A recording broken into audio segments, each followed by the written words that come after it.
Good day mga bossman, at day off na naman ngayon, kaya samahan nyo ako sa another day of another adventure natin dito sa Japan mga bossman.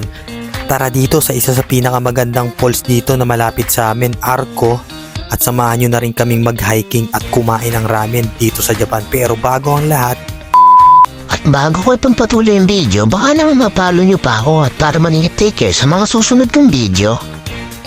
at sinimulan nga natin ang alas 5 ng umaga. Panayad pa ang takbo, hindi pa mataas ang araw, maaliwalas pa ang paligid. At sadyang nakaka-relax, nakaka-unwind at nakakatanggal ng stress ang pagbabike. At kung isa ka nga ring OFW, kung saan man sulok ng bansa kayo, ay danas nyo rin ang lungkot, ang pagod at homesick kung nasan man sulok kayo ng mundo. At shoutout nga pala sa mga tulad naming OFW kung nasan man sulok kayo ng mundo, na mga lumalaban para sa pamilyas, para sa pangarap. Laban lang at lagi magdasal at huwag makakalimot sa Diyos. At dito nga ay bumili muna kami ng aming makakain dito sa nadaanan naming Family Mart. At sadyang malayo-layo pa ang aming lalakbayin at tatakbuhin. At agad-agad na rin nating binayaran ito sa cashier. Fast forward tayo guys, at nung makarating tayo dito sa mini falls ay agad nating nilakad at nang makita natin ang taglay nitong ganda. At dito nga ay nasilayan natin ang taglay nitong ganda, ang tahimik, ang maririnig mo lamang ay ang agos ng tubig, sadyang nakaka-relax. At dito nga ay hindi na nakapagpigil si kabayan at agad-agad siyang bumaba ng malapitan at masilayan ng malapitan ang taglay nitong ganda. At syempre, ano pa nga bang gagawin? Agad-agad din silang nagpicturan habang aking binibidyuhan. At kitang-kita nyo naman ang kanilang mga saya sa mga labi. At syempre, muntik pa tayong mahulog sa maling tao. Hindi pala, iba pala yon. At agad-agad rin tayo nagpa-picture. At dito nga ay ginawa na natin kung anong pumasok sa ating isipan.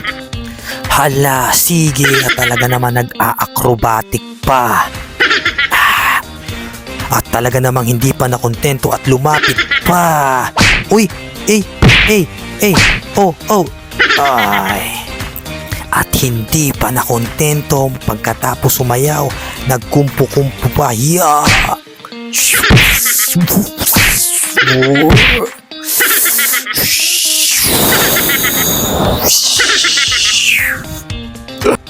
At dito nga ay fast forward na tayo guys. Dumating na tayo dito sa isang malaking arko na malapit din sa falls. As usual, nagpicture-picture lang din kami dito at tumalon. Oo guys, tama kayo sa narinig nyo. Tumalon lang kami dito. At pagkatapos tumalon, naisip namin na magpalit-palit naman ng pwesto. Oo guys, nagpalit-palit lang kami ng pwesto. At syempre, pagkatapos magpalit, tatalon ulit. At another fast forward guys. Isa sa pinakamalapit na shrine dito. Pinuntahan din namin. Dire-diretso lang to guys. At sadyang napakadami natin pupuntahan ngayong araw. Marami kayong makikita. Kaya tara, pasukin natin. At syempre, ano pa nga ba? Picturan ulit. At habang kami naglalakad, nakakita kami ng isang ritualan dito guys. Ayan, nakikita nyo yan yung step. Oo guys, yan yung step kung paano umikot yan. Yung parang pa-infinity ka iikot at matatapos mo ang ritual dyan. Bago ka nga pala umikot ay dadaan ka muna dyan. Dyan sa pulang yan guys. Yan, then papagpatuloy mo na dyan. Iikot ka ng parang pa-infinity. At hindi kalaunan ay nagutom na rin kami. Dito kami guys, dito namin kinain ang aming mga pinili kanina sa Family Mart. Sa haba ng tinakbo namin at dami ng napuntahan namin, talagang ubos, pati pang tubos. At sa pagkakataon ngang ito guys, ay dito na kami umakyat, naglakad, at umakyat. At nung narating na namin ang tuktok, ay ito ang tumambad sa aming napakaraming arko, Kaya ang ginawa ko ay naglakad, humawak sa poste, naglakad, umakyat, tumingin sa likod, tara samahan niyo ko, inayong yung salamin, tumingin sa kaliwa, humawak sa kanan, naglakad, umakyat, at umakyat, naglakad, tumingin ulit sa likod, at sa hindi inaasahang pagkakataon, oy, muntik pang mabangasan ang napakagwapo kong mukha. At syempre, ano pa nga ba? Nagpicturan lang din kami dito. Sadyang napakalaki nitong punong ito, hindi ako naniniwalang walang nakatira dyan. At napansin ko, ba't ganito na ang boses ko? Hindi na yata vlog to, scary video na to.